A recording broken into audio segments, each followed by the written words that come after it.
Vamos a continuar con el tema del doctor, perfil de seguridad de los anticoagulantes orales, pieza fundamental del pronóstico de la trombosis, a cargo del doctor Carlos Sierra Fernández. Buenos días, muchas gracias por la invitación para esta plática. Vamos a tocar hoy un tema que es de profunda importancia y es un poco hablar sobre la seguridad que tenemos en el manejo de cualquier medicamento en particular, pero en este caso nos vamos a enfocar con los anticoagulantes orales, los llamados nuevos anticoagulantes orales o ya ni tan nuevos, ya tenemos casi 10 años en el mercado con anticoagulantes orales directos, como les estamos empezando a decir ahora, y que han revolucionado la terapéutica anticoagulante de millones de pacientes que lo requieren por diferentes motivos.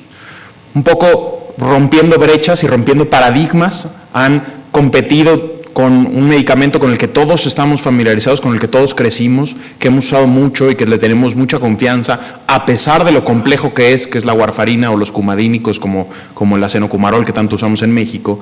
Y a pesar de esta confianza y de este apego que tenemos con el medicamento, los nuevos anticoagulantes orales nos vienen a ofrecer alternativas que son más útiles para los pacientes, más seguras, más confiables, con menos interacciones, con mayor predictabilidad del uso y que por lo tanto sean poco a poco posicionado en el gusto del paciente, en el gusto del médico y en el mercado. Cuando nosotros hablamos de seguridad de un medicamento, cuando nosotros vamos a prescribir un medicamento, cualquiera que sea a un paciente, necesitamos conocer tres cosas. Lo primero es la indicación, si el paciente lo necesita, si le va a servir, si le va a hacer un beneficio. El principio fundamental de la medicina, lo primero es no hacer daño, ¿no? Entonces, si realmente le vamos a dar algo que le beneficie al paciente, la indicación es fundamental y en anticoagulantes orales ese es el primer problema que tenemos, la mala indicación. El segundo es la selección del medicamento ideal para el paciente ideal y la administración correcta, la dosificación correcta, el seguimiento correcto, la suspensión o cambio cuando se requiera. Y en tercer lugar, conocer cuáles son las complicaciones que pueden tener estos medicamentos y cómo podemos manejarlas, por lo menos en los estadios iniciales, en lo que cada uno nos toca. Vamos a empezar a hablar un poco sobre las indicaciones de tratamiento anticoagulante. Son muchísimas. Las indicaciones para anticoagular a un paciente son muy vastas.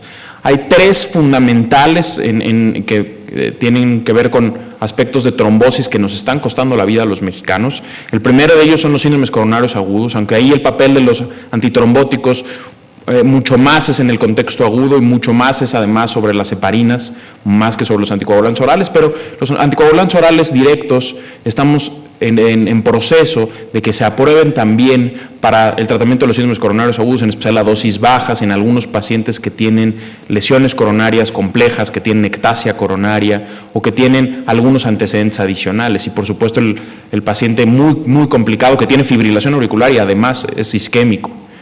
En la fibrilación auricular ahí no tenemos duda alguna del tratamiento anticoagulante como medida de salud pública y es algo en lo que me voy a enfocar en particular en este tema, en principio un poco por el sesgo de mi profesión. Yo soy cardiólogo y electrofisiólogo, entonces es un tema que me gusta mucho y que es algo en lo que estamos trabajando y por supuesto la prevención de tromboembolismo venoso que nos ocupa a todos, en los pacientes hospitalizados, en los pacientes que se someten a cirugía de cadera o a cirugía ortopédica mayor y que en algún momento de su evolución pueden llegar a ser un evento embólico venoso que acabe en un evento tromboembólico pulmonar que en muchos casos puede llegar a ser fatal, una causa poco reconocida de muerte en nuestro país, pero es la tercera causa de muerte cardiovascular en México, entonces no podemos pasarla por alto. Vamos a enfocarnos un poquito en la fibrilación auricular.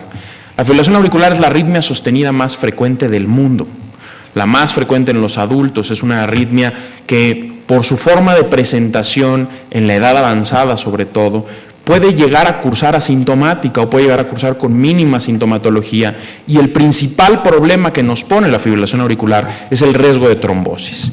El riesgo normalmente va incrementándose también conforme pasan los años, entonces el paciente adulto mayor, que es el que más propensión tiene de tener fibrilación auricular, es también el que más propensión tiene de tener un evento embólico. Hay cálculos de hasta 16 millones de norteamericanos o personas que viven en los Estados Unidos que padecen fibrilación auricular en este momento, que en este momento están con fibrilación auricular y que reciben o no tratamiento.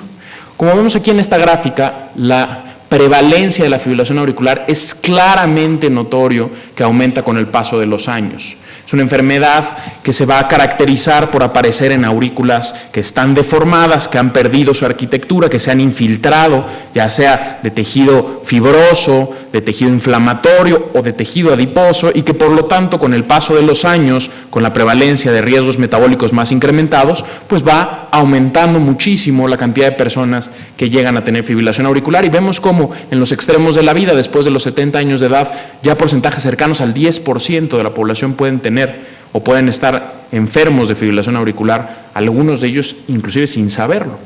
Si hiciéramos un corte a los 65 años de edad, podríamos decir que más del 5% de la población tiene fibrilación auricular. Es un problema de salud pública y es un problema tal vez poco reconocido. La semana pasada, el día 13 de octubre, fue el Día Internacional de la Trombosis.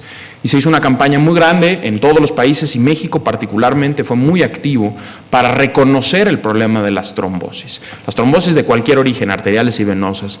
Y en lo que a nosotros nos corresponde, trabajar en la trombosis intracavitaria que se presenta en la fibrilación auricular, que puede dar eventos arteriales en cualquier órgano de la economía, pero sobre todo, y mucho más peligroso, en la circulación cerebral.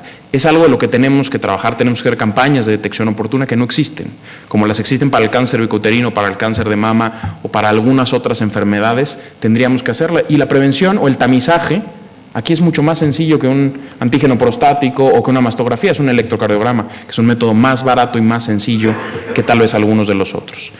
En el último censo de población del INEGI de 2010, se puede estimar que hay 7 millones de mexicanos que tienen más de 65 años de edad. Esta es la pirámide poblacional de México en 2010, que aunque sí hemos tenido transición epidemiológica y estamos teniendo más personas de edad media, seguimos siendo un país de jóvenes. Seguimos siendo un país que tiene edades medias por debajo de los 30 años de edad, pero tenemos un grupo cada vez mayor de personas que alcanzan los 65 años de edad, que lo alcanzan en buenas condiciones incluso, porque finalmente el haber superado la barrera de los 65 años de edad los pone en una mayor protección que el resto de la población. Algo genético tienen que tener para lograr superar esa edad, pero que pueden tener complicaciones solamente por el uso crónico de los órganos. El uso crónico del corazón, el uso crónico de las aurículas los puede llevar a riesgo de fibrilación auricular. Y entonces, si tenemos a alguien en este grupo de edad que es funcional, que tiene un estado de salud aceptable, pero que por un evento de fibrilación auricular paroxística nos da una trombosis cerebral, entonces sí nos vamos a poner en un problema al tener un paciente ya discapacitado en edades tardías de la vida. 7 millones de mexicanos están en este grupo, y si utilizamos la estadística que les puse anteriormente de 5% de la población, aproximadamente entre el 5 y el 7%, más o menos podríamos decir que hay 350,000 mexicanos arriba de 65 años con fibrilación auricular en este momento en nuestro país. No hay una estadística, no hay un registro claro en México, pero eso es un cálculo estimado. Casi 4 veces lleno el Estadio Azteca de personas con fibrilación auricular. ¿Cuántos de ellos están diagnosticados y cuántos de ellos están tratados? No lo sabemos. ¿Y cuál es el problema con la fibrilación auricular? Nos incrementa 5 veces el riesgo de tener un evento vascular cerebral. Y además, como ustedes saben bien, los eventos embólicos que tienen origen en las cavidades cardíacas son multiembólicos. No solo es un evento, normalmente son múltiples eventos de gran tamaño. Algunos de ellos incluso pueden llegar a ocupar lóbulos completos o porciones completas del hemisferio cerebral, y por lo tanto suelen ser muy discapacitantes.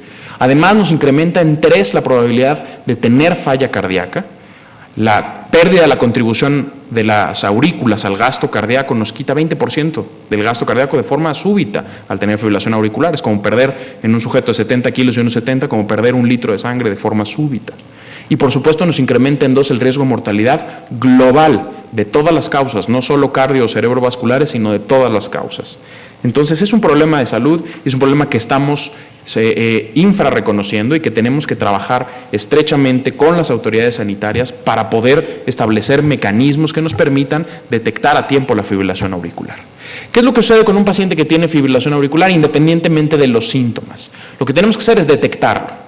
Y una vez que lo hemos detectado, estratificar el riesgo que tiene de hacer una trombosis. No todos tenemos el mismo riesgo, y a través de análisis multivariados se han establecido escalas que nos permiten evaluar el riesgo que puede tener una persona de tener un evento vascular cerebral. La escala que más usamos, y ya vamos a ver a detalle a continuación, es la escala del CHATS-BASC, que nos permite saber con un puntaje muy simple, muy rápido de hacer en el consultorio, si el paciente tiene un riesgo mayor que el de sus compañeros de generación de tener un evento vascular cerebral.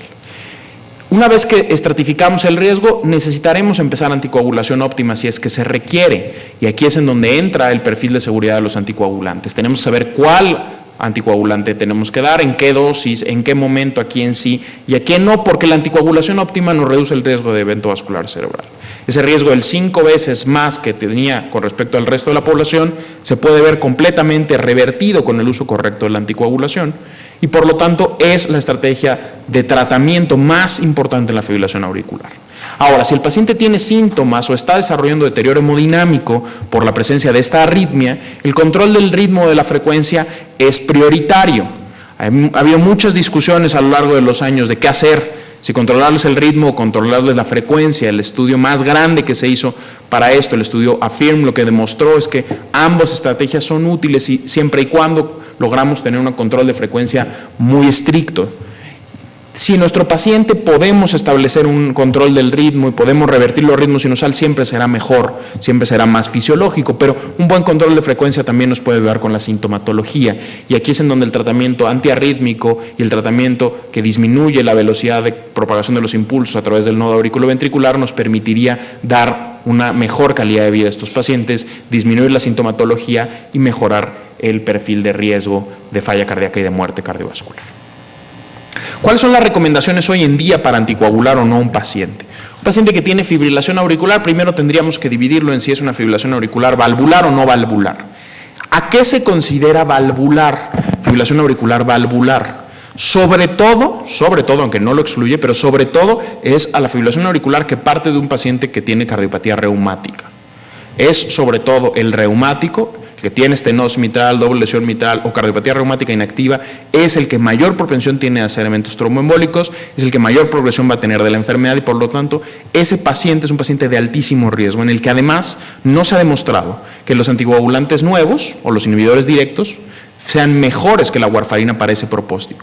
En los pacientes con FA valvular es contraindicación los anticoagulantes directos, y ahí sí la warfarina sigue y seguirá probablemente teniendo un peso muy importante en los siguientes años. Aquí además se considera valvular a todo aquel que tiene una prótesis valvular, cualquiera que ésta sea, sobre todo las mecánicas que per se requieren anticoagulación, y a los pacientes que tienen algunas valvulopatías degenerativas como la muy frecuente estenosis valvular aórtica. Sin embargo, la estenosis valvular aórtica está en controversia, se incrementa también el riesgo de eventos embólicos en fibrilación auricular, dado que su fisiopatología es diferente y se asocia mucho más a los procesos degenerativos.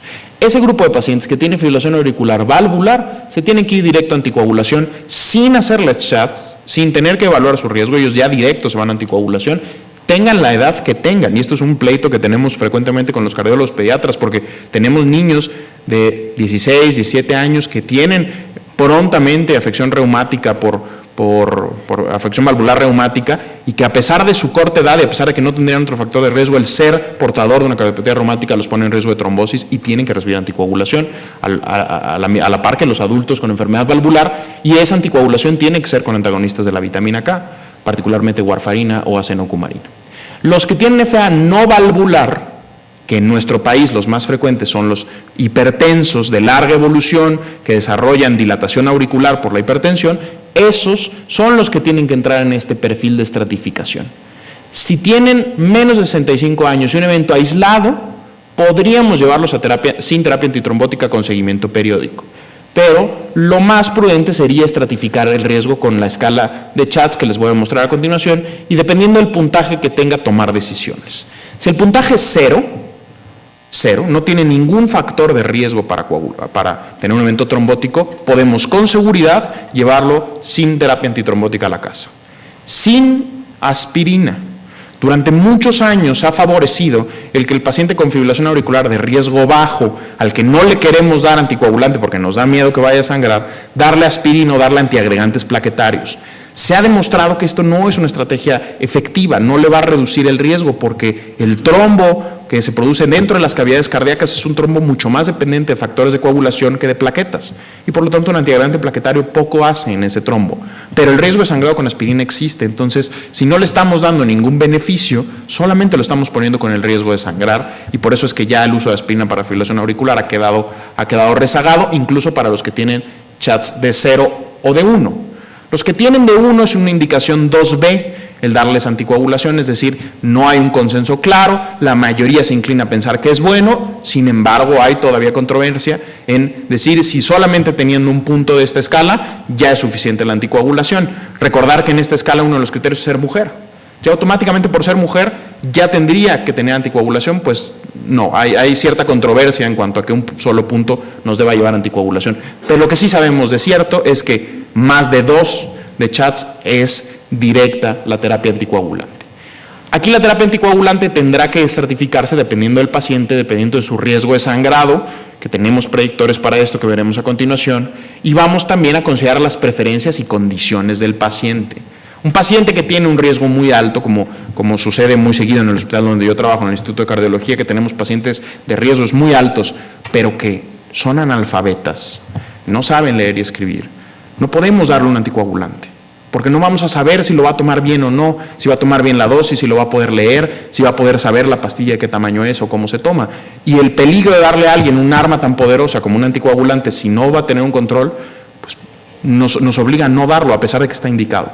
Hay que considerar las condiciones del paciente. El paciente mayor, que cada vez es más frecuente que los hijos se van, el paciente mayor vive en su casa, probablemente pierde a la pareja de toda la vida y queda solo en la casa, probablemente ya con deterioro cognitivo leve, y está tomando un anticoagulante. El riesgo de sobreanticoagulación o de infratratamiento en esos grupos de pacientes es muy alto y hay que considerarlo siempre en la decisión. Pero si tenemos un paciente en condiciones óptimas, podemos ofrecerles los tratamientos que existen y en conjunto tomar una decisión, y la preferencia es, de acuerdo a las guías tanto europeas como norteamericanas, al uso de nuevos anticoagulantes orales o anticoagulantes directos. Estas son las 2 escalas que se han empleado para la estratificación de riesgo. Parten de análisis multivariados en donde se tomaron estas variables como las mayores predictoras de riesgo. Inicialmente se utilizó la escala que tienen ustedes a su mano derecha, que es una escala mucho más simple. Con el paso del tiempo se vio que en esa escala dejábamos pasar a algunos pacientes. La finalidad de estas escalas no es identificar al de muy muy alto riesgo. Tener un CHATS de 3 o de 5 no cambia demasiado el riesgo, lo que sí cambia es tener de 2 para arriba o de 2 para abajo. Porque los que tienen de 2 para abajo y lo más cercano a 0 posible, la posibilidad de un evento trombótico es muy baja e incluso te permite con seguridad no darles terapia anticoagulante. ¿Cuáles son los criterios? El tener falla cardíaca, hipertensión arterial, aun cuando esté en tratamiento, edad mayor a 75 años en el CHATS 2, diabetes da un punto, y el de haber tenido un evento vascular cerebral o un ataque isquémico transitorio te da 2. Esta es la escala que se utilizaba anteriormente, es muy rápida, es muy sencilla. Pero si un paciente no sale con ninguno de estos puntajes, la escala de CHATS-VASc nos permite identificar todavía más personas que pueden requerir anticoagulación. Es mucho más completa, es mucho más fácil salir positivo en esta que en esta, y por eso es la que estamos utilizando hoy en día. La presencia de falla cardíaca, ya sea sistólica o diastólica, pero de preferencia la falla cardíaca sistólica con fracción de expulsión menor al 40% nos da un punto, la hipertensión con o sin tratamiento nos da un punto, edad mayor a 75 años nos da 2 puntos, la edad aquí es un factor importante, entre más años más riesgo de trombosarse, la diabetes nos da un punto, el antecedente de un evento vascular cerebral, ya sea un evento de infarto cerebral o de ataque isquémico transitorio, nos da 2 puntos, la enfermedad vascular periférica en cualquier órgano nos da un punto, edad menor a 75 pero mayor a 65 nos da un punto también, y como les decía, ser mujer automáticamente nos da o nos confiere un riesgo de un punto. El paciente que con esta escala tiene 0 puntos, pues realmente es alguien que está muy bien, que tiene muy poco riesgo y que podemos mandar a casa con seguridad sin tratamiento anticoagulante. Es muy fácil caer en esta para casi la mayor parte de la población. Y entonces ya no sale que tiene que recibir anticoagulante. ¿Cuál es la posibilidad de sangrado que tenemos que hacer para tener ese paciente más controlado, seguirlo más, vigilarlo con mayor cuidado, hacerle una estratificación de riesgo de sangrado? Y para eso se utiliza la escala Hasbled.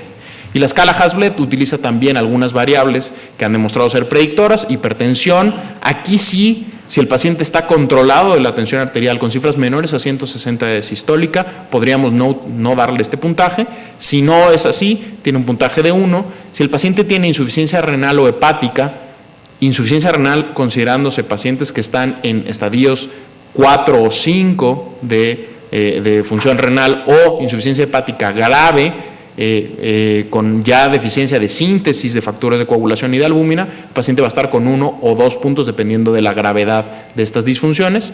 Evento vascular cerebral previo nos da 1 punto, historia de sangrado nos da 1 punto también. El haber estado con warfarina y no haber sido posible controlarlo porque el INR brincaba de un lado para otro nos da otro punto más. Edad mayor a 65 años nos da 1 punto más y el uso de drogas o alcohol le da 1 a 2 puntos. De esta manera podemos entonces decir que un paciente tiene riesgo bajo cuando no tiene nada o tiene hasta 2 puntos o riesgo alto cuando tiene más de 4 puntos.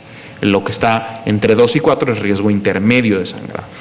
Si un paciente lo tenemos con un riesgo muy alto en Hasbled, 5, 6 puntos, tendríamos que considerar y pensárnoslo 2 veces antes de empezar la anticoagulación, porque ese paciente puede sangrar. El grave problema de estas 2 escalas es que se imbrincan. Si ustedes se dan cuenta, muchos de los factores que considera una los considera la otra, y entonces el paciente que más necesita anticoagularse es el que más puede sangrar, y ahí es en donde el reto del médico entra en acción. Esta diapositiva me gusta mucho, me es muy importante porque además es una duda que tenemos muy seguido en urgencias y que tenemos muy seguido en los servicios donde vemos pacientes con fibrilación auricular. ¿Cuál es el manejo anticoagulante alrededor de un evento de fibrilación auricular paroxística, alrededor de un evento de cardioversión? No es infrecuente que lleguen a nuestros hospitales, a las salas de urgencias, pacientes con palpitaciones, que tomamos un electro y es fibrilación auricular, y ya sea que los pone inestables o ya sea que trataremos de revertirles el ritmo porque es un evento de muy reciente inicio, queremos cardiovertirlos. ¿Cómo vamos a hacer la anticoagulación en esos pacientes? ¿Cómo vamos a prevenir el que tengan un evento embólico y el que sí ya lo sacamos a ritmo sinusal pero lo dejamos con un evento vascular cerebral incapacitante? Entonces, ¿cómo lo vamos a hacer? Si nosotros podemos saber que su fibrilación auricular tiene menos de 48 horas de inicio, con certeza, que el paciente identifique bien los síntomas, nunca antes los ha tenido, y nosotros tenemos certeza en que es un buen historiador que nos va a decir realmente si lo siente o no, y tiene menos de 2 días de haber tenido los síntomas, tenemos mucha tranquilidad en que es poco probable que él haya hecho un evento embólico, que se esté cocinando un trombo dentro de sus atrios, y podemos ser un poquito más agresivos en el tratamiento. Si tiene menos de 48 horas, vamos a dar heparina durante el procedimiento. Heparina puede ser de bajo peso molecular o no fraccionada. Realizamos cardioversión eléctrica o farmacológica, da igual cualquiera de las dos. Si el paciente llega a ritmo sinusal después de la cardioversión, consideramos sus factores de riesgo. Si tiene factores de riesgo, pues se tiene que ir anticoagulado por 4 semanas y después considerar a largo plazo anticoagulación. Si no tiene factores de riesgo, pues se va a la casa sin anticoagulación oral. Si el paciente tiene más de 48 horas de inicio de la fibrilación auricular o ya ha tenido eventos en el pasado, puede ser que ese evento lleve 1 hora con él, pero te dices que esto me ha estado pasando desde las últimas semanas, o tengo ya meses que de repente me dan palpitaciones, ya es un paciente con un riesgo muy alto de tener un trombo en la aurícula izquierda y que en el momento que nosotros le hagamos cardioversión de cualquier estrategia, ese trombo pueda migrar y pueda darnos un evento embólico. Entonces, en ese grupo de pacientes es prioritario que tengan anticoagulación formal óptima durante al menos 3 semanas antes de la cardioversión. Pero ¿qué pasa en el paciente que tiene más de 48 horas de inicio, ya ha tenido eventos previos y requerimos cardioversión de urgencia porque está inestable, porque le está comprometiendo la hemodinámica, porque está isquémico, porque tiene problemas de salud graves que la reversión en ritmo sinusal nos los podrían ayudar? Pues tenemos que hacerle un eco transesofágico.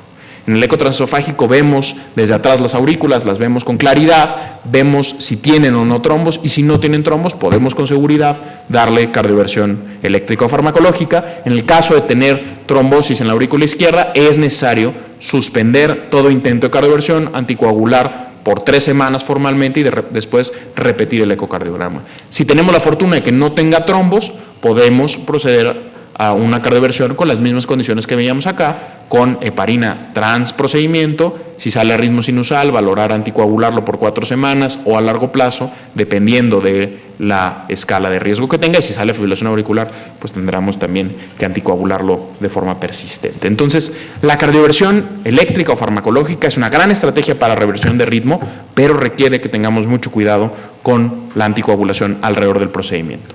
¿En qué condiciones no están indicados los nuevos anticoagulantes orales? Y esta diapositiva es importante porque, creámoslo o no, llegan todos los días, tanto a la consulta como a las salas de urgencias de los hospitales, pacientes con válvulas protésicas y que reciben anticoagulantes nuevos. Se hartaron de tomar Sintrom porque no podían comer cosas verdes y entonces le cambian a Pradaxar o le cambian el Liquis o le cambian a cualquier otro.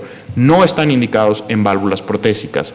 Hay el estudio Realign, que se publicó hace un par de años en el New England Journal of Medicine, demostró claramente cómo hay un aumento del tromboembolismo y del sangrado en comparación con warfarina en pacientes que tienen prótesis valvulares.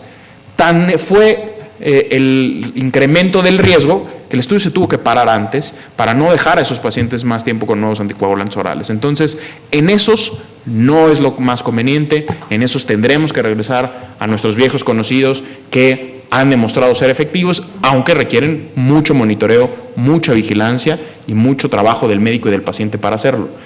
En esos casos no están indicados.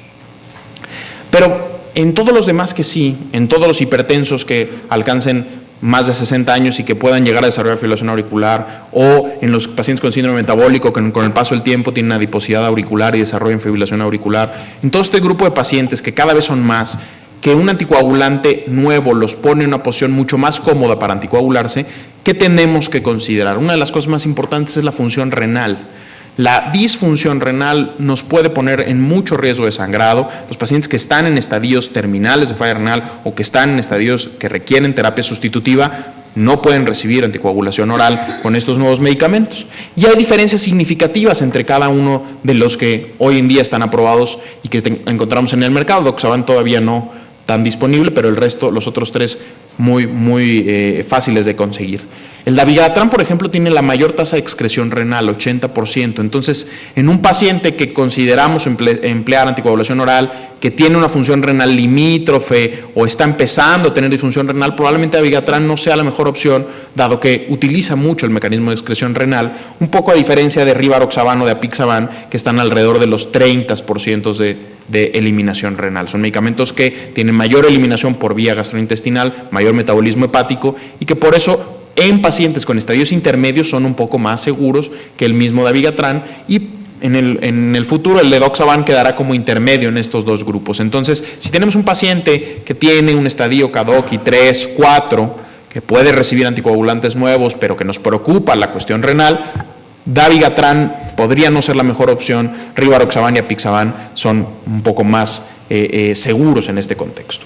Cuando el paciente tiene una depuración de creatinina mayor a 50 mililitros por minuto, todos los anticoagulantes pueden ser usados con algunas consideraciones. En el caso de la warfarina, el INR nos va a tener que mantener atentos al paciente para que los valores siempre estén dentro del rango terapéutico con monitoreo muy seguido, muy periódico. En el caso del dabigatran podemos utilizar las dosis convencionales, que son 150 2 veces al día o 110 miligramos 2 veces al día. En el caso del rivaroxaban también utilizamos la dosis completa aprobada para fibrilación auricular, que es de 20 miligramos al día. Aquí hay que tener mucho cuidado porque rivaroxaban tiene muchas presentaciones en el mercado, tiene 20, 15 y 5. Entonces, la que nos sirve para fibrilación auricular es 20 miligramos y apixaban su dosis clásica de 5 miligramos 2 veces al día, muy fácil de recordar.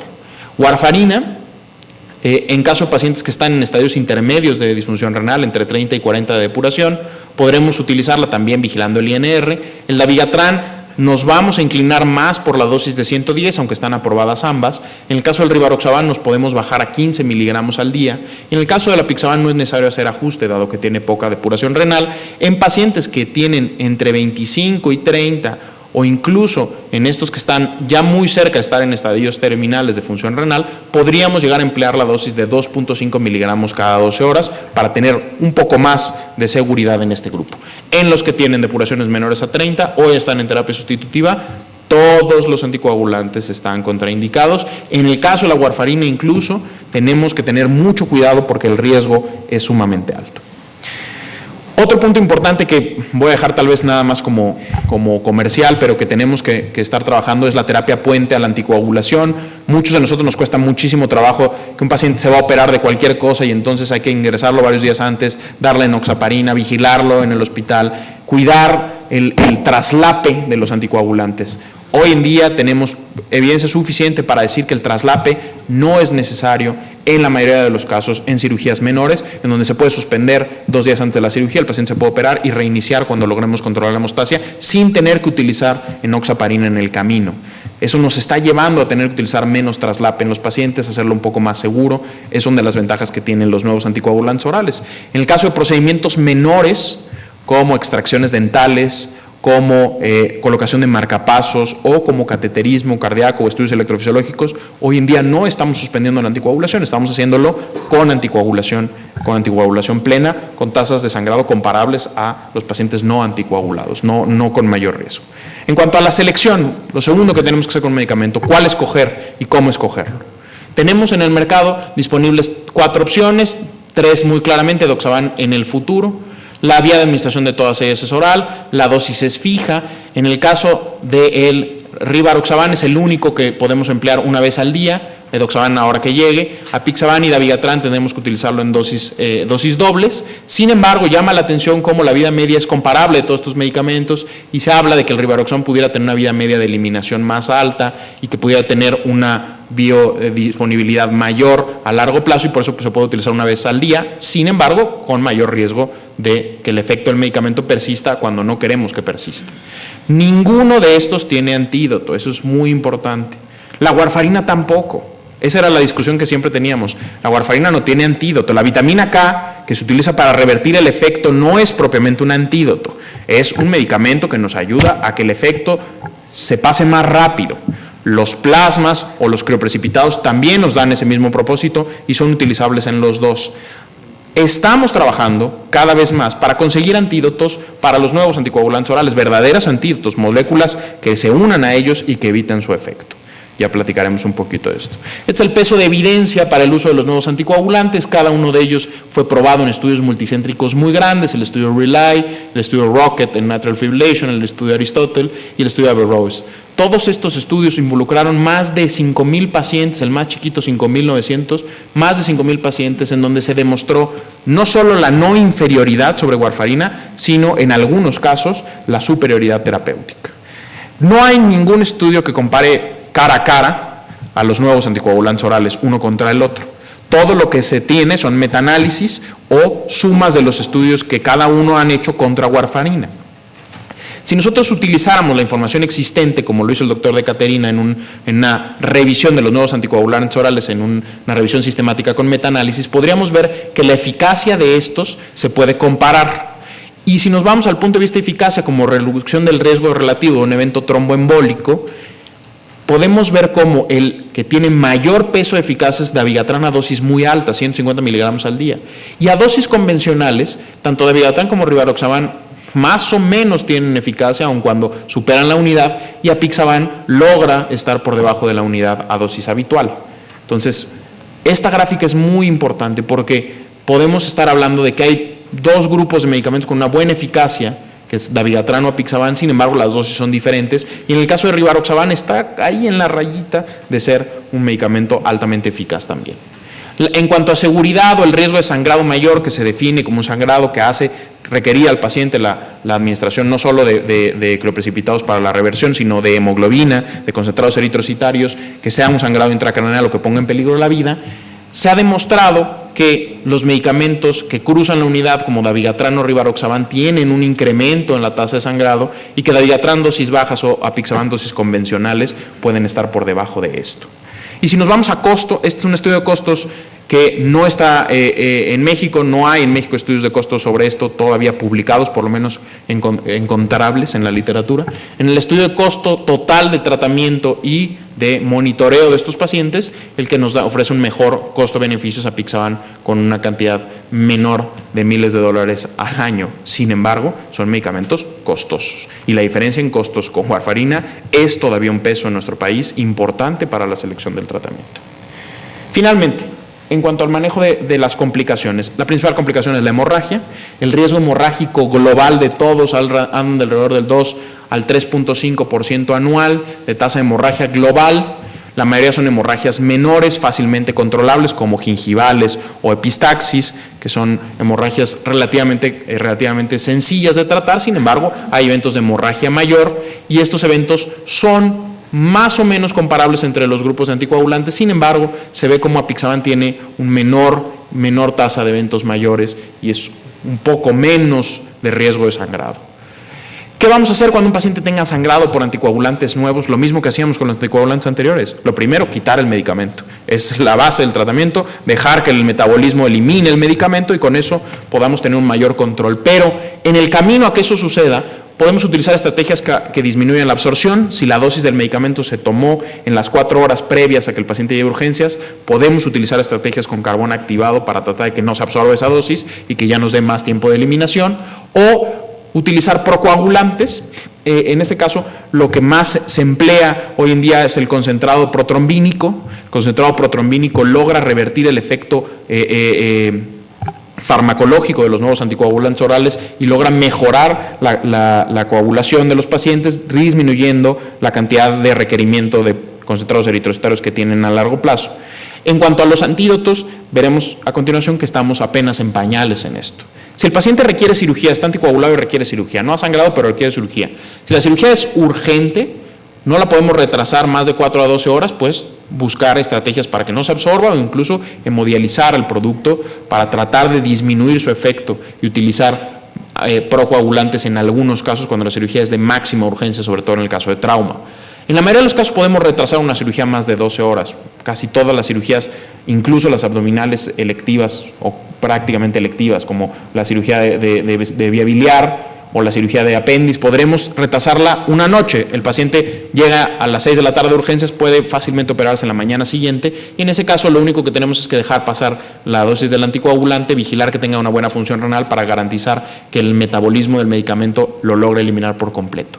Si la cirugía es inmediata y necesitamos medidas hemostasias inmediatas, la aplicación de factores recombinantes como el factor 7, el Novoseven famoso, puede lograr revertir eventos de hemorragia y puede ofrecer una terapia segura para que el paciente se meta a cirugía, o los concentrados protrombínicos pueden ayudarnos también a este propósito. El uso también de plasma fresco congelado se ha utilizado, es útil, lo único es que requerimos volúmenes muy altos de plasma para poder revertir por completo la anticoagulación. Si el sangrado es moderado a severo, en el caso de los pacientes que llegan a urgencias con sangrado, tratamiento de las molestias por el sangrado, tratamientos hemostáticos convencionales, hay que buscar la hemostasia de cualquier manera. Si se puede revertir la ingesta del medicamento con carbón activado o con hemodiálisis, con productos de transfusión, y utilizar algunas medidas extra que pudieran llegar en algunos casos a mejorar la capacidad coagulante, como decíamos hace ratito, los factores sintéticos o los concentrados de factores. En cuanto al antídoto, el único que ha sido demostrado hasta hoy es el idarucizumab. Qué complicados son los anticuerpos monoclonales, pero bueno, el idarucizumab es el único que se ha demostrado ser hasta ahora efectivo. Es una molécula gigantesca, como ven aquí, toda esta molécula blanca con dorado, y en la parte de la cabeza de la molécula se come al dabigatran. Es un anticuerpo monoclonal que va contra el dabigatran, la fracción variable de este anticuerpo monoclonal se le pega por completo al dabigatran, bloqueando su efecto y bloqueando por completo a la molécula del organismo. Es, por tanto, un antídoto completo. Ha demostrado ser efectivo, ha demostrado estar capacitado para tratar a los sangrados mayores. Se requiere mucho más peso de evidencia, apenas tenemos los primeros resultados del estudio REVERSE. El estudio REVERSE se va a conducir de manera multicéntrica, incluso México va a participar en él. Y este mismo mecanismo de anticuerpos monoclonales contra moléculas específicas se está trabajando para Apixaban y seguramente se trabajará para Rivaroxaban en el futuro con la misma estrategia de molécula o de ingeniería molecular. Quiero terminar la plática ya en novio de tiempo, haciéndoles una invitación al Congreso Mundial de Cardiología que vamos a tener en la Ciudad de México. Es el congreso más grande que hay en el mundo de cardiología, organizado por la Federación Mundial del Corazón. Va a ser aquí en la Ciudad de México el 4-7 de junio en el Centro Banamex y pues nos daría mucho gusto que todos pudieran estar ahí con nosotros en un evento que para México es muy importante. Muchas gracias.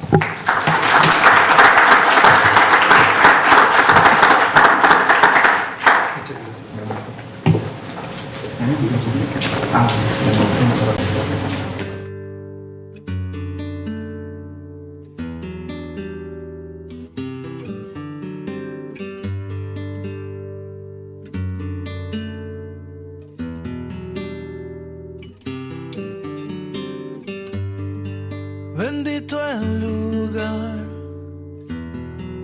y el motivo de estar